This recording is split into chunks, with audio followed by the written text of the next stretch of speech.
University autonomy is fundamental to democracy, as freedom of individual development is its very foundation.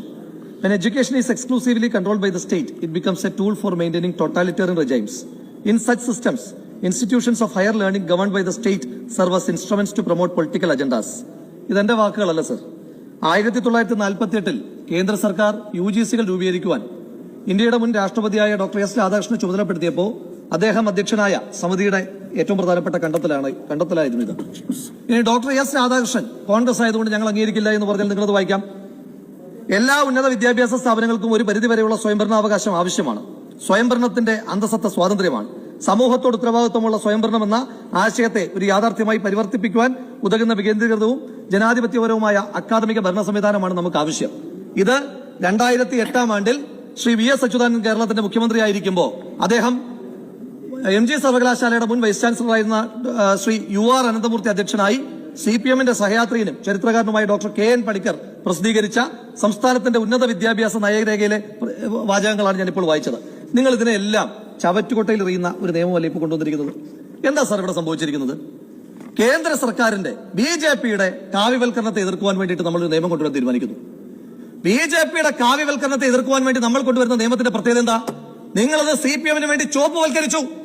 ഈ കേരളത്തിലെ സർവകലാശാലകളെ കാവ്യവൽക്കരിക്കുകയും ചുവപ്പുവൽക്കരിക്കുകയും ചെയ്യുന്ന നിങ്ങളുടെ മത്സരം ഒന്ന് മാറ്റി നിർത്തിയിട്ട് ഇതിനെ ഒന്ന് അക്കാദമികവൽക്കരിക്കുവാൻ എന്തെങ്കിലും താല്പര്യം കേന്ദ്ര സർക്കാരിനോ സംസ്ഥാന സർക്കാരിനോ ഉണ്ടോ? അതിന് നേതൃത്വം കൊടുക്കുന്ന പാർട്ടികൾക്കുണ്ടോ? ഇവിടെ നേരത്തെ ഉണ്ടായിരുന്ന എന്തായിരുന്നു? ഗവർണർ രാജായിരുന്നു.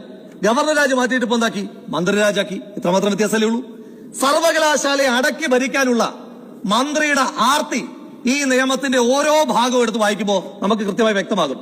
പ്രോ ചാൻസലറായ മന്ത്രിക്ക് യൂണിവേഴ്സിറ്റിയുടെ അക്കാദമിക് വിഷയങ്ങളിൽ ഇടപെടാനുള്ള അധികാരം നൽകിയിരിക്കുകയാണ് സർ. ഇന്നിപ്പോ ഒരു മാറ്റം വരുത്തിയിരിക്കുന്നു. ഞങ്ങൾ ആവശ്യപ്പെട്ട മാറ്റമാണ്. അതായത് മുൻപ് ഇതിനകത്ത് നിഷ്കർഷിച്ചിരുന്നത് ഈ സർവകലാശാലയിൽ പ്രോ ചാൻസലറായ മന്ത്രിക്ക് മാത്രമല്ല അധികാരം. മന്ത്രി ഒരു ചിറ്റെഴുതി ഏതെങ്കിലും ലോക്കൽ കമ്മിറ്റി അംഗത്തെയോ CIT-കാരനെ പറഞ്ഞു വിട്ടാ അവനും പോയി യൂണിവേഴ്സിറ്റിയുടെ എല്ലാ അക്കാദമികമായ കാര്യങ്ങളും വിലയിരുത്തി പരിശോധിച്ച് അഭിപ്രായം പറയാം. ആരാണ് സാർ ഇവരൊക്കെ? മന്ത്രി ചുമതലപ്പെടുത്തുന്ന ആൾക്ക് എങ്ങനെയാണ് അങ്ങനെ അധികാരം ഉണ്ടാവുക? ഇവിടെ വൈസ് ചാൻസലറിൽ നിന്നും ഇപ്പൊ കഴിഞ്ഞ ദിവസം മന്ത്രി ഈ വിഷയത്തെ പറ്റി സ്റ്റഡിയിടല്ല എന്ന് ഞാൻ പറയാനായിട്ടുള്ള ഒരു കാര്യം പറയാം. കഴിഞ്ഞ ദിവസം ഈ സഭയിലെ ഏറ്റവും മുതിർന്ന അംഗങ്ങളിൽ ഒരാളായ മുൻ മന്ത്രിയായ ശ്രീ AP അനിൽകുമാർ അദ്ദേഹം പറഞ്ഞു, മന്ത്രിയോട് പറഞ്ഞു, വളരെ ബഹുമാനത്തോടെയാണ് അദ്ദേഹം പറഞ്ഞത്.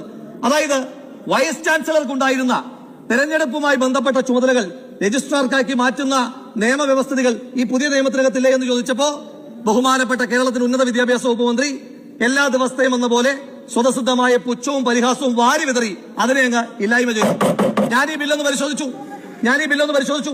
ഈ ബില്ലിനകത്ത് കൃത്യമായി വ്യവസ്ഥ ചെയ്തിരിക്കുകയാണ് സാർ. രജിസ്ട്രാർ സർവകലാശാലയുടെ എല്ലാ അധികാര സ്ഥാനങ്ങളിലേക്കുമുള്ള തെരഞ്ഞെടുപ്പുകളുടെ മുഖ്യ തെരഞ്ഞെടുപ്പ് ഓഫീസർ ആയിരിക്കുന്നതും അദ്ദേഹം വിജ്ഞാപനം പുറപ്പെടുവിക്കുന്നതും തെരഞ്ഞെടുപ്പ് നടത്തുന്നതുമായിരിക്കും. അപ്പോ VC-യുടെ അധികാരം രജിസ്ട്രാർക്ക് നൽകുകയല്ല എങ്കിൽ പിന്നെ എന്തിനാണ് മിനിസ്റ്റർ ഇങ്ങനെ ഒരു ക്ലോസ് ഉൾപ്പെടുത്തിയിരിക്കുന്നത്? ഇനി പഴയ വ്യവസ്ഥ പറയാം, സ്റ്റാറ്റ്യൂട്ട് പറയാം. അതനുസരിച്ചാണല്ലോ തെരഞ്ഞെടുപ്പുകൾ നടത്തിയിരുന്നത്.